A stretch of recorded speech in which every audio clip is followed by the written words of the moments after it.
Hi guys, তোমরা সবাই কেমন আছো? আশা করছি তোমরা ভালো আছো আর আমরাও ভালো আছি। তো গাইস দেখো, তাড়াতাড়ি উঠে পড়েছি।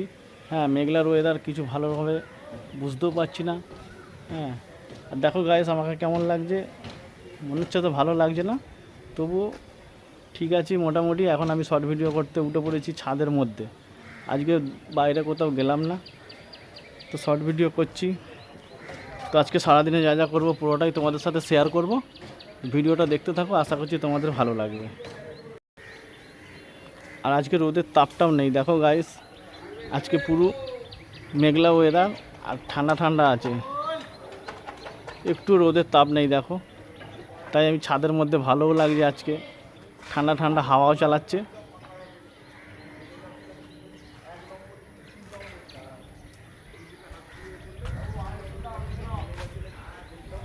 তো দেখি মা চলে এসছে, মনোজদা, দেখি কি মাছ নিয়ে এসছে। আজকে বৃহস্পতিবার, তো নিরামিষ, আমি তো খাবো না, দেখি ছেলেরা খাবে। আর তোমাদের দিদিভাই তো নেই, মানে তোমাদের দিদিভাইয়ের বাবার শরীর খারাপ, হসপিটালে ভর্তি আছে। তো তোমাদের দিদিভাই বাপের বাড়িতেই আছে। তো ভিডিওটা দেখতে থাকো, দেখি এখন কি মাছ নিয়ে এসছে।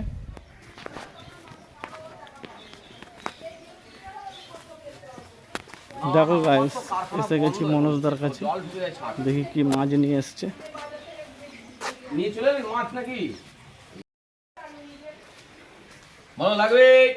কি মাছ আছে মনোজদা? কাটা পোনা আছে বাবা, হিলিশ আছে। হ্যাঁ, আর মাছের তেলটা দেখে না কি সুন্দর। তুই কি বের করছো?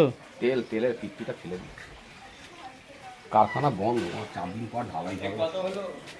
65 টাকা দাও। খালি কাটা মাছ, আর কিছু মাছ নেই? হ্যাঁ, হিলিশ খাও না। কি আছে? হিলিশ ইলিশ? একদম ইলিশ না হিলিশ? হিলিশ। কত করে? তোমার যেটা 250 টাকা নেবো বৌনিরটাই। তো গাইস প্রীতম এখন চলে যাবে, ও তাড়াতাড়ি করছে, ও ড্রয়িং ক্লাস করতে যাবে। ওরও দেরি হয়ে গেছে, 8টা বেজে গেছে। তো ভিডিওটা দেখতে থাকো, ও সারাদিনে যা যা করবে তোমাদের সাথে পুরোটাই শেয়ার করবে। ভিডিওটা দেখতে থাকো, আশা করছি তোমাদের ভালো লাগবে।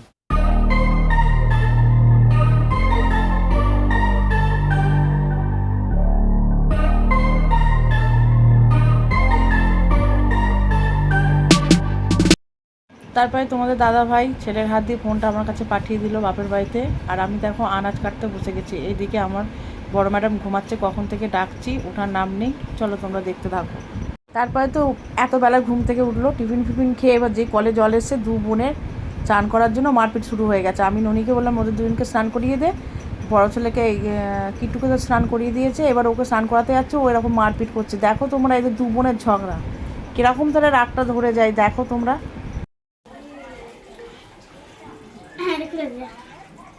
একটা পেন আন, হাতের গাঁটটা ঢোকা ঢুকে।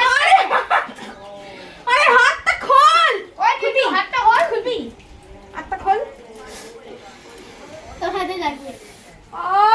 আমি সব ভিডিও করে রাখছি, তারপরে এলে বলবো। আরে হাতটা খোল, খুলবি। আরে ছাড় না, ওই ও লাগা তো। হাতটা খুলতে বললাম তো, কতবার বললাম হাতটা খুল। এই যে একটু সামনে গিয়ে না,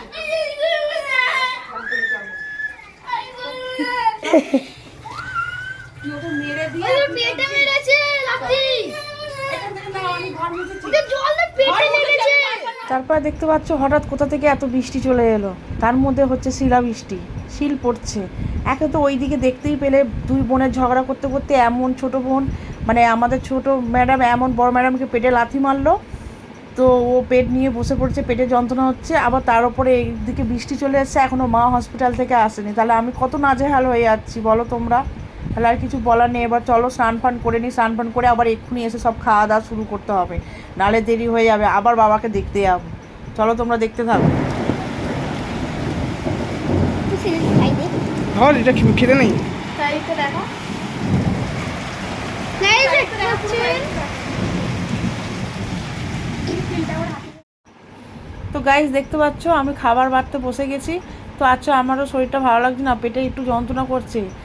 আর সবাইকে বললাম তাড়াতাড়ি চলাই, খেয়ে খাওয়া দাওয়া করে নে। বেশি কিছু রান্না হয়নি, শাক ভাজা, পটল ভাজা, বেগুন ভাজা আর ডিম ভাজা, ডাল, ব্যাস। আর কিছু আজকে হয়নি, এই দিকে চালানো হয়ে যাবে। কী করবো বলো, কিছু করার নেই, গরিবের খাওয়া, তো কিছু করার নেই। চলো খাওয়া দাওয়া করে নি, খাওয়া দাওয়ার পরে এবার কী করা যায় দেখা যাক। এবার মা দুপুরবেলা পড়তে বসেছে, ও পড়বে না বলছে, ওই জন্য ওকে বলছি একটা চড় মারবো। তো আজকে ব্লগটা এইটুকু, টাটা।